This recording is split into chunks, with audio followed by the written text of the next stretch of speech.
Yahoo! Hello, hello, hello mga masters and mga ka-G! Good morning, good morning, good morning, good morning po sa inyong lahat dyan sa Pilipinas at sa buong Asian countries. At kung saan man kayong lupalop ng ating daigdig, ay hayaan niyo muna kami ni G na batiin po kayo ng good morning, good noon, good afternoon, good evening at good night po sa mga handa ng matulog. Hingin ko muna ang inyong 12 minutes para sa ating G and Daddy Health and Lifestyle Tips. Ngayon po ay araw ng Martes. Siyempre, 6 o'clock sa Pilipinas at iba't iba naman yung oras nyo. As kung kung nandito po kayo sa premiere mismo, maraming salamat. At kung kayo po ay nagre-replay, siyempre, ako po ay taos-puso ring nagpapasalamat dahil po mas nagbibigay po kayo ng time para po pakinggan ang ating lecture. Alright, so balik po tayo sa ating topic. Nakakita po ako ng medyo mas magandang slides or mas magandang article tungkol sa minerals. So ito po yung gagamitin natin. Kahapon po ay nag-introduction na po tayo tungkol sa minerals, pero ngayon po ay let's go deeper.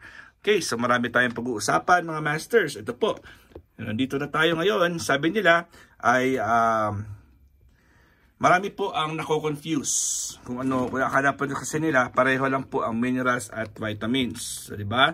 Akala nila pareho lang po ang minerals at vitamins. So, ito po, bibigyan natin ito ng difference. I-check natin kung anong difference niya po. Okay? So, many people think minerals and vitamins are the same, but they are not. Minerals like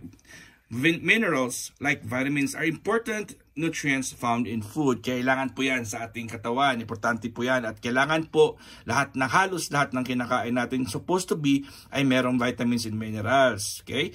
So, the main difference is that vitamins are organic substances, meaning that they contain the element carbon. Ayun, hindi natin na-discuss yan kahapon na may element po na carbon ang vitamins. And minerals are inorganic substances. Minerals are needed for many things in addition to eating them in the form of nutrients in body. So, kailangan in the food. So, kailangan po talaga na meron tayong minerals. Kasi kailangan po yung minerals sa lahat ng bagay. So, kailangan especially po sa function ng ating katawan. The iron and copper, ayun, familiar ba kayo sa iron at copper? In cookware or tools are the same minerals found in food. Ayun, ang iron po, bakal, at copper, yung makikita niyo po sa mga ang saway, di ba? Ay parehong minerals, pareho lang po yan. Kung ano yung nakikita niyo po sa yung ating ginagamit na ano yun, yung mga cooking ware, di ba? So, kung ano yung material na ginagamit dyan, pareho din po yan ang makikita sa food. Okay? Pero, tingnan natin kung ano yung kinaibahan nyo talaga. Pero pareho lang po siya. Pero syempre, may mga levels po yan. Hindi natin pwedeng i-take. Kasi pag more than na yan, ay masama na po sa katawan natin.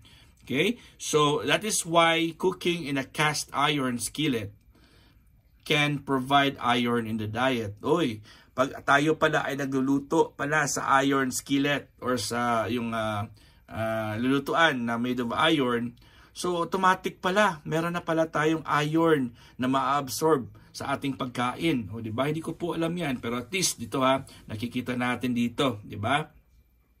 So when cooking food in an iron skillet, a little bit of iron comes off and mixes with the food. So yun pala, nagmi-mix pa pala yan sa ating kinakain, sa ating kinululuto. People can absorb and use it just like iron that is already in food. So readily available na po siya. Kasi nata-transfer po yan sa ating kinakain. Minerals are the most permanent part of living things. So sa lahat po ng mga living things, ang minerals po ang yung parang hindi na siya nag-change. Yan, dyan lang po siya. Hindi siya po nag-change, minerals. They do not burn. Hindi pala siya nasusunog. And in fact, they can be found in the ashes of something that has burned. So sa mga abo na po, yung mga abo, yun, pwede pala makikita yun doon. So major and trace minerals. Ano po yung major and trace minerals, mga masters? Ayun, dito tayo. There are two groups of minerals, the major minerals and trace minerals. Ayan po, major and trace minerals. Major minerals are needed in the diet in amounts of 100 milligrams of more each day or more each day.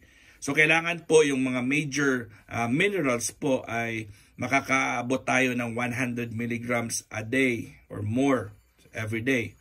A milligram is a very small amount. Maliit na amount lang po yan. It is 1,000 of a gram or a gram of a gram. And there are 28 grams in an ounce. Ayun, hindi na tayo, hindi mo na, wag niyo nang problemahin yan. Okay? Fact lang po yan kasi mamaya sasakit naman yung ulo nyo. So it means na sa isang ounce, meron 28 grams. And sa isang gram ay may 1,000 na milligrams. Ayun, sasakit lang ulo nyo yan. The major minerals are, ito po mga major minerals po, calcium, phosphorus, magnesium, sulfur, potassium, sodium, and chloride. So, calcium, potassium, magnesium, sulfur, potassium, sodium, and chloride. Yun po yung mga major minerals po. We need the trace minerals, mas smaller amounts naman po ito, less than 100 milligrams each day. So ito po ang mga example naman po ng mga trace minerals. Iron, iodine or iodine, zinc, fluoride, selenium, copper, chromium, manganese, and molybdenum. Okay, molybdenum. Alright, ulitin natin. Ano ang mga trace minerals? Iron, iodine, zinc, fluoride, selenium, copper, chromium, manganese, and molybdenum. Ayan po ang ating mga minerals and trace minerals. Ano po ang mga uses ng mga minerals, mga masters, and mga ka-G? The body contains many different minerals. Maraming minerals po sa loob ng katawan natin. Minerals by themselves are inactive chemical elements. Hindi po sila active, kaya kailangan po natin yan. Sige, as we go along. Okay? So, hindi po sila active chemical elements. Like the iron in a pan or calcium in a rock. Okay? But in the body, calcium is used to make the bones and teeth. And iron are used to make the hemoglobin in red blood cells. Kailangan po ng iron para po ay gumawa po ng hemoglobin para po ang ating red blood cells ay magiging healthy. Okay? The body uses this iron to carry oxygen to its cells. So ang para po ay gumalaw po ang oxygen sa ating katawan, papasok po yan sa ating sirkulasyon, kailangan po ng iron. Ng iron po yung kanyang vehicle, o kumbaga yan ang gulong. Siya po ang nagdadala, nag-circulate ng oxygen para po sa ating sa ating cells. Para sa makaikot po siya sa mga cells natin. Additional elements help in many other body processes. Ano po ang mga additional elements? Ang mga matutulong sa katawan natin. Minerals can be part, ito po laki-lakihan natin okay? Minerals can be part of the tissue structure, like in bone and teeth. So marami po ang part ng ating structure ng bones and teeth natin are made of calcium. Ayun, di ba? So, helps maintain acid base to keep the body pH neutral. So, marami pong most of the minerals po are naturally alkaline by nature. Okay? So, nagme-maintain po sila ng acid base. So, sa acid base po natin, meron po tayo 7.35 to 7.45 na natural body pH. Pag bumaba ka na from 7.35 below or 7.34 below, going down hanggang 0 po yan ay going to acidic level na po yan. So, going from 7.46 up hanggang 14, yan ay alkaline by nature. Alkaline na yun po ang pH niya. Okay?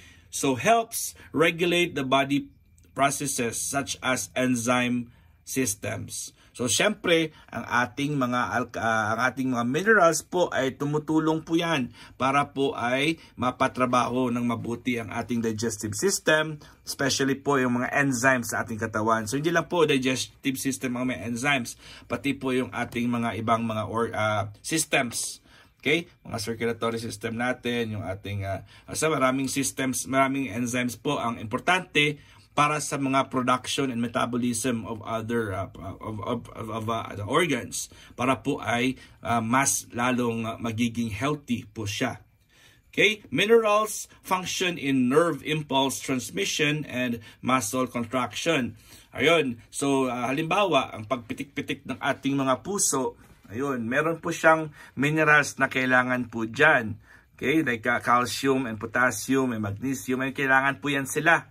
Okay, para po ay tumulong po para sa pag-conduct ng pulso sa ating puso. At syempre hindi lang sa puso natin, kundi sa lahat ng mga nerves natin. Halimbawa, ipapunta sa iyong mga legs, yung nerves mo papunta sa iyong ulo, mga nerves kasi may mga series of connection po yan. Yung nerves po yan, diyan dumadaan yung mga impulses.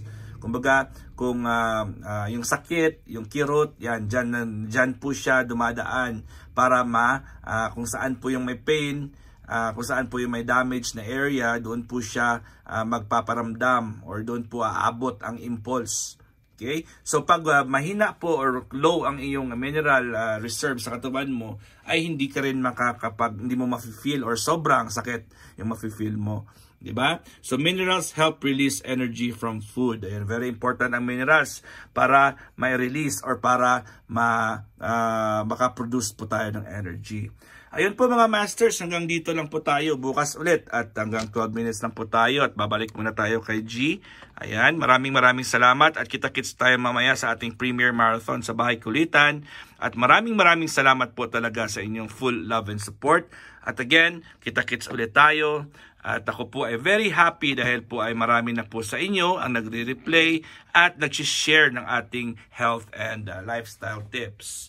So again, this is your one and only Master Worm and of course, ang pinakamagandang cutie patuti iguana, G. God is great. Yahoo!